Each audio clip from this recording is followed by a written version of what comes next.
अमरावतीमध्ये शेतकऱ्यांची 6,50,000ची लूट झाली आहे। स्थानिक गुन्हे शाखेकडून 6 आरोपींना या प्रकरणात अटक करण्यात आली आहे। रक्कम दुपटीचा आमिष दाखवत लूट करण्यात आली आहे। शेतकऱ्यांची 6,50,000ची लूट झालेली आहे। स्थानिक गुन्हे शाखेने 6 आरोपींना अटक केली आहे। अमरावतीच्या परतवाडा येथील ही घटना शेतकऱ्याला मारहाण करून पळ काढणाऱ्या आरोपींच्या मुसक्या पोलिसांनी आवळल्या आहेत। की त्यांच्याकडे जे 10 लाखाचे जे पैसे आहे त्यामधून 3.5 लाख त्यांनी काढली आणि त्यांचे स्वतःचे जे भाऊ आहे त्यांच्याकडे ठेवून त्यांना परत चांदूर रेल्वेकडे पाठवली। तर विक्टिमकडे आता 6.5 लाख कॅश होता।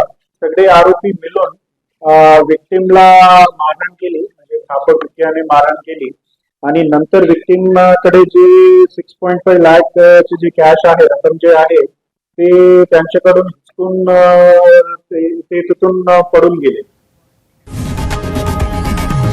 लोकशाही मराठी ऐका, पहा, जागरूक रहा।